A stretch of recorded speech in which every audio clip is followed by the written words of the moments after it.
요즘 주식시장 보면 정말 뜨겁잖아요? 그런데 이런 생각 한 번쯤 해보셨을 거예요. 아니, 시장은 이렇게 좋다는데 왜 내 주식만 이 모양이지? 오늘 바로 그 답답함의 원인과 해법을 아주 시원하게 알려드리겠습니다. 핵심은요, 바로 주도주라는 개념 하나에 모든 비밀이 숨어 있습니다. 네, 바로 이 질문이죠. 코스피가 막 사상 최고치를 경신했다는 뉴스는 매일 나오는데 막상 내 계좌를 열어보면 어째 파란불만 가득하고 제자리 걸음인 것 같고 정말 속상하고 답답한 마음 저도 충분히 이해합니다. 도대체 뭐가 문제일까요? 자, 정답부터 바로 말씀드릴게요. 그 이유는 시장 전체를 보고 있었기 때문입니다. 진짜 돈의 흐름은 따로 있었거든요. 바로 시장을 이끄는 소수의 주식, 주도주를 잡았느냐, 놓쳤느냐의 차이, 이게 오늘 이야기의 가장 중요한 핵심입니다. 혹시 지금 화면 보시면서 와, 완전 내 얘기네 하고 무릎을 탁 치셨다면요. 저희가 앞으로도 이렇게 속 시원한 분석을 계속 만들 수 있도록 좋아요 한번 꼭 눌러주시고 구독 버튼도 잊지 마세요. 우선 우리나라 시장이 얼마나 대단했는지 한번 보세요. 다른 나라들도 물론 좋았지만 한국 코스피는 연초 대비 무려 48%나 상승했습니다. 이건 정말 뭐라고 해야 할까요? 거의 축제 분위기였던 거죠. 이 숫자만 보면 모든 투자자가 돈을 벌었어야 정상이에요. 그런데 왜 현실은 달랐을까요? 자, 이제 그 비밀이 벗겨집니다. 이 그래프를 한번 보세요. 정말 놀랍지 않나요? 그 48%라는 엄청난 상승은 사실상 단 17%의 종목들이 만들어낸 겁니다. 이 종목들은 평균적으로 108%라는 거의 2배가 넘는 경이로운 수익률을 기록했죠. 그럼 나머지 83%의 대다수 종목들은? 네, 맞습니다. 이 잔치에서 완전히 소외됐다는 뜻이에요. 내 주식이 여기에 속해 있었던 거죠. 그래서 우리는 여기서 아주 중요한 개념을 구분해야 합니다. 바로 시장을 이끄는 진짜 주인공인 주도주와 우리가 흔히 최고라고 착각하는 대장주의 차이점 말이죠. 이 둘을 구분하는 순간 투자의 새로운 눈이 열리게 될 겁니다. 대부분의 투자자들이 하는 실수가 바로 이거예요. 반도체 하면 당연히 삼성전자지 하면서 가장 크고 유명한 회사, 즉 대장주를 섭니다. 안정적이니까요. 하지만 돈의 흐름은 달랐어요. 시장을 실제로 이끌고 가장 빠르고 높게 치고 올라간 건 바로 주도주였습니다. 제일 큰 주식이 아니라 지금 제일 잘 나가는 주식을 샀어야 한다는 거죠. 여기 아주 명확한 예시가 있습니다. 반도체 섹터의 대장주는 누가 뭐래도 삼성전자죠. 하지만 최근 상승장에서 가장 뜨거웠던 주도주는 SK하이닉스였습니다. 상승률 자체가 비교가 안 됐어요. 이처럼 대장주와 주도주는 전혀 다른 개념일 수 있다는 걸 꼭 기억하셔야 합니다.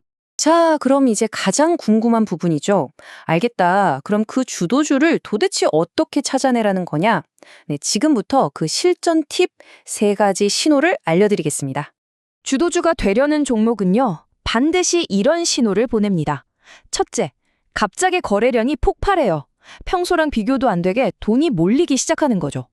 둘째, 같은 업종 내 다른 경쟁자들을 저 멀리 따돌리고 혼자 독주하기 시작합니다. 마지막으로 갑자기 뉴스나 증권사 리포트에서 이 종목에 대한 이야기가 부쩍 늘어납니다. 이 3가지 신호가 동시에 나타난다면 나 이제부터 주도주가 될 거야 하고 시장에 외치는 것과 같습니다. 그런데 잠깐만요. 주도주를 찾아냈다고 해서 게임이 끝난 게 아닙니다. 어쩌면 진짜 게임은 지금부터 시작일지도 몰라요. 최고의 주식을 최악의 타이밍에 사는 것만큼 끔찍한 일은 없으니까요. 불과 얼마 전 2차 전지 주식들이 시장을 휩쓸었던 때를 기억하시나요? 어떤 종목은 1년에 10배가 넘게 올랐습니다. 정말 엄청났죠? 하지만 그 열풍의 가장 마지막 최고점에서 뛰어든 사람들은 어떻게 됐을까요? 지금도 마이너스 50%, 즉 반토막난 계좌를 보며 고통받고 있습니다. 주도주를 사는 것과 주도주의 상투를 잡는 것은 하늘과 땅 차이입니다. 그래서 이 말이 정말 중요합니다. 투자는요, 다음에 오를 주도주가 뭘까를 맞히는 퀴즈 게임이 아니에요. 그보다는 내 생각이 틀렸을 때 어떻게 빠져나올 것인가를 계획하는 위기관리 게임에 가깝습니다. 이 지점에서 성공하는 투자자와 실패하는 투자자를 가르는 가장 결정적인 차이, 바로 대응의 영역으로 들어가 보겠습니다. 여러분은 주가가 떨어질 때 어떻게 하시나요? 아, 어떡하지? 제발 올라라. 기도하면서 그저 바라보는 건 감정적인 반응입니다. 공포에 질려서 아무 생각 없이 던져버리는 것도 반응이죠. 하지만 대응은 다릅니다. 미리 정해놓은 계획, 예를 들어 나는 마이너스 10% 손실이 나면 무조건 기계적으로 매도한다는 원칙에 따라 이성적으로 행동하는 것. 이것이 바로 대응입니다. 대응 전략은 사실 아주 간단한 원칙들로 이루어져 있습니다. 주식을 사기 전에 언제 팔지를 먼저 정하는 것. 작은 손실은 빠르게 잘라내서 큰 손실로 번지는 걸 막는 것. 그리고 내 기분이나 감정과 상관없이 정해진 규칙을 칼같이 지키는 것.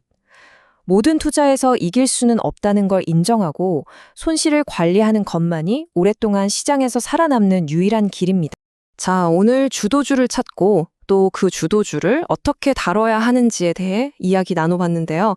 이제 이 질문을 스스로에게 한번 던져보셨으면 좋겠습니다. 오늘 알게 된 것들을 바탕으로 나는 앞으로 어떤 투자 계획을 세울 것인가? 그냥 감으로 투자하는 시대를 끝내고 나만의 원칙을 세울 때가 아닐까요? 주도주와 대장주에 대한 여러분의 생각은 어떠신가요? 혹은 나만 아는 주도주 참는 팁이 있다면 아래 댓글로 자유롭게 의견을 나눠주세요. 오늘 내용이 조금이라도 도움이 되셨다면 앞으로 나올 더 유익한 분석들도 놓치지 않도록 좋아요와 구독 그리고 알림 설정까지 꼭 부탁드리겠습니다.